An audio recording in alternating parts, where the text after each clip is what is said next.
Alright guys, so hopefully you enjoyed yesterday's video. As you can tell, it's a brand new day. We're in different clothing. So here we are again. It's just, we had a slumber party last night and we're back. Alright, so Chris and I were talking at length, like several hours worth of discussion here about what are two great exercises to show you guys. And we're gonna assume that you've never worked out the kettlebell before, but even if you have, what we're about to show you is gonna make a big difference in how you use the kettlebell. So let's start off with the kettlebell swing. Pretty much the fundamental movement. I've even said this, if I was on a deserted island and I only had one exercise to do, it would probably be the kettlebell swing. First of all, what's the benefit? What muscles does it target? Why should we be doing it? Well, it's great. I think the kettlebell swing is great, especially for today's lifestyle, being like a Western lifestyle. We're so anterior dominant, our hips are tight, our shoulders are tight, our pecs are tight, we're always forward. And so what the kettlebell swing works is that triple hip extension, in addition to our ability to really stay relaxed in our posture at the top of the movement. And so we're really thinking about opening up our hips, using what's called our posterior chain muscles, so your glutes, your hamstrings, your calves, your lower back, but not in the way that you would think when I say your lower back. So you're not necessarily using your lower back to move the bell, but you're using your lower back the way it's meant to be used, which is to stabilize the rest of your body. And so that's why I think it's a really great exercise. And because you're using all those big muscle groups, you're getting an incredible metabolic effect in your total as well. Okay, so maybe we can talk about like the kind of workout structure in a second with the kettlebell swing. Why don't we show the camera, the people watching, what it looks like? All right. Okay. I'll let you demonstrate. If you remember yesterday's video, we talked a lot about your ability to flex at the hip. And so what we really want to do is try to stay locked in our spine as much as possible. Now, the biggest mistake that I see people make when they're doing a kettlebell swing is they turn it into a front squat and a shoulder raise. Like if you imagine having dumbbells and you're doing an anterior raise with your dumbbells. That's what I can liken what a lot of people do. And that's a really big mistake because you're not necessarily using your hips. So what I want you to do is really force that hip hinge and really force your glutes to work and your abs to work. And what that means is you're hinging at your hips, but you're doing it with minimal knee bend. So when I'm picking up this bell, I've got it about 2 feet in front of me. I'm leaning forward at my hips, but my knees aren't as bent as I was doing a squat. Yeah, so if you stay there, if Chris stays in that position and I'm doing this incorrectly, I would be down here, right? So look at the difference in the knee bends. This is a squat, that's not a squat. Okay, so this is what Chris is showing is what we're after with the kettlebell swing. So essentially what we're doing is we're just loading up our hamstrings. So when you get into that position, you should be able to feel a slight pull in your hamstrings as if they were about to tighten up. And so we're going to use this to initiate the movement and then really snap our hips forward and finish strong with our glutes. So if I'm going to swing the kettlebell, I'm going to reach forward and I'm going to grab it with 2 hands. And I'm going to make sure that my shoulders are packed. So you never want to grab the kettlebell with your shoulders hiked up. You want to keep everything nice and compact.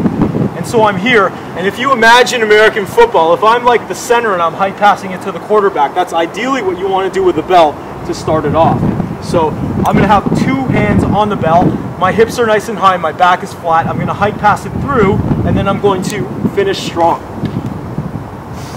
And so you can see, even when I'm moving down, my butt is staying up nice and high, and I'm getting that really good hip hinge. Okay, now there's a couple of points to that. Number one, you never want to lean back, because what that'll do is that'll put too much pressure on your lower back.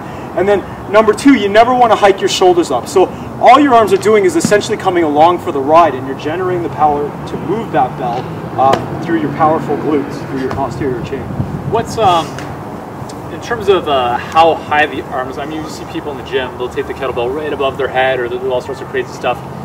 Is there an ideal height, or are you just kind of letting it, the momentum kind of play its course? Ideally, what you want to think about is just throwing the kettlebell as if you were like to propel it forward or horizontally. So you want to transfer your energy horizontally and almost let it go. Okay. So when you're doing this, you want to think about a 90-degree angle out towards you and kind of relaxing your arms and guiding that bell out in front, and then quickly bracing your abs, snapping it back, and then recatching that bell. So just to recap here, if you guys are doing this properly, you should be feeling this glutes, hamstrings, and the muscles of the lower back to some degree.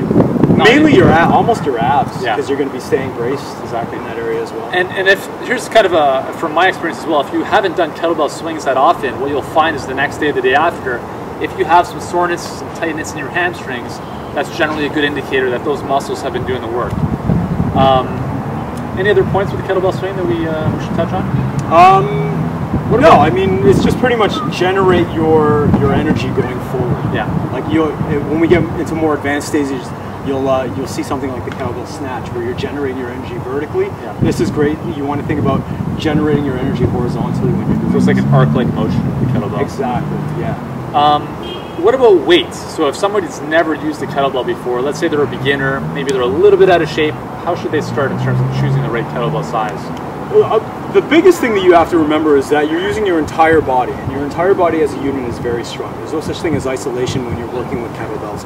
So initially, I would say a beginner should start probably with an 8 kilogram, especially if you're working on the foundational exercise like the swing. You'll get a lot of great feedback from probably an 8 kilogram weight, and then you can graduate as you start to really master the movement and everything. But I would say start off with an 8 if you're a beginner. If you're a strong beginner, then maybe a 12. Yeah. Nice.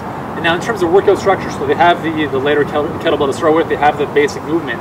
Now, the kettlebell swing in and of itself could be the workout for your day. Absolutely. So how would you structure? Would you say do 15 kettlebell swings, take a couple seconds off, do 30 seconds of work, a couple seconds? How would you get someone started with a basic kettlebell swing working?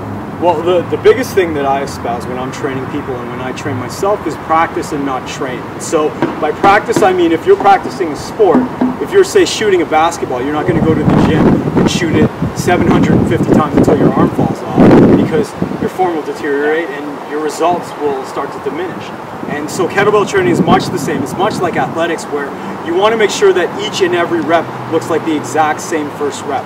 And when you get to that point where your form is deteriorating, that's the time to kill it. For a lot of people, when you're just starting out, sometimes that's only about 10 reps that you can handle with that 8 kilogram weight. This is a 16 here, but I mean, you and I have been doing this for a little while, so we could probably tolerate that. But I would say to start out, maybe 10 reps, take a break for about 15 seconds, and then pick it up and keep on doing the 10 reps. And then you can slowly start to decrease your rest time as you start to get more conditioned. If you want a great workout, what you can do is you can do some swings, maybe for 10, and then drop down and do like perfect push-ups for 10, and then take a break, and that's a great full body workout. Yeah, and also for a lot of the people who believe that you have to do weight training or strength training then cardio, well, if you did a session of kettlebell swings, I guarantee you'll be out of breath. So remember, that is an indicator that your heart and cardiovascular system are working as well. You don't necessarily have to hop on the treadmill or the bike. Okay, let's look at, we talked about the press as a second exercise. So the kettlebell swing is a great full body movement. The press is also more of a full body movement than a lot of people might think. But what is the press? What does it look like? And how do we do it? Okay, well, in my school of kettlebells, we've got 2 types of kettlebell movements. There's ballistics that involve a lot of explosions, so like swings, snatches, and cleans. And then there's grinds that involve, lots of mental energy, lots of really like tensing up your body and trying to lift the weight. And so when I'm talking about the press, we want to really familiarize ourselves with the ability to tighten our body and not to have any energy leak, I guess, in our joints. And so that's why a kettlebell press is a great full body exercise. If you're doing a dumbbell press, then you really think about only your shoulders or your deltoids working. But with a kettlebell press, you want to generate your energy from the ground. And the best way to do that is to make sure that you're rooted into the ground and that your abs are tight. So the link between where you're pushing, which would be your shoulder, your lat, your upper body, and the ground, which would be your feet, your quads, your glutes, your abs, is all nice and tight. So if I'm pressing a bell, and I'll give you 2 variations here. If I'm going to stay nice and tight when I'm pressing a bell, then I'll have the ability to generate power from the ground and from all the surrounding muscles. So in this situation, I'm tight, my quads are tight, I'm pulling my kneecaps up into my quads, my glutes are tight, my abs are tight, I'm nice and stiff. I'm creating some good tension by, almost holding my breath and seeping the air out. And you'll notice that when I push that bell up, there's no movement. Right, cool. So that was the right way to do a press. Actually, I'm just looking at this tree as we're talking here, and you're talking about this strong root foundation. It's actually very similar to a tree. Exactly. If there's wind, these leaves are blowing, but the trunk is still. It's the same idea here, right? Yep. Whereas, you want to be, this is kind of where the movement might occur, but you want to be strong throughout the whole body. So if you're not doing that, what might it look like? Okay, well, if you're not doing that, then you'll see a lot of leakage of energy, and you'll have a lot more trouble trying to get the kettlebell up. So if I show you, I'll use even my weaker arm, and I'll show you how weak I am on this arm. So when I pressed it up at the beginning, I was nice and tight, and I was really generating energy from the ground all the way up. Now I'm going to stay nice and loose, and you can tell that I'm loose already because I'm talking to you. I'm nice and relaxed and everything. And so if I go loosey-goosey and I let go of everything, I'm not using my quads or my glutes or anything, and I'm trying to get that bell up, you can kind of see how my body kind of contorts to try to drive that up, and that'll be even more prevalent if I'm using a heavier bell.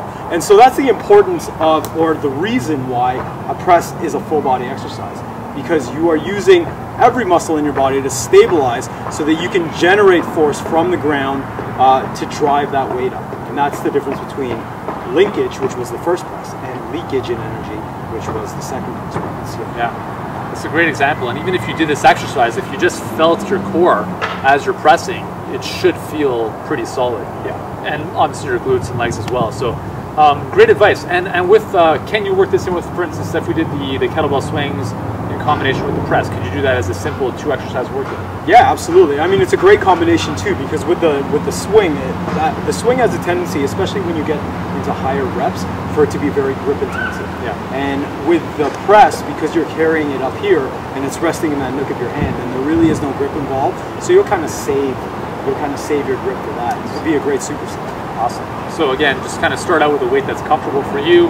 Focus on form with the press. Again, going back to that issue we talked about yesterday with the wrist, keeping it neutral. Yeah, so when it comes to kettlebells, guys, Chris is the guy that I turn to, and you should turn to as well. So thanks again, buddy, for driving all the way from Toronto out to Port Perry to show us this. It's beautiful here. And we'll see you guys soon.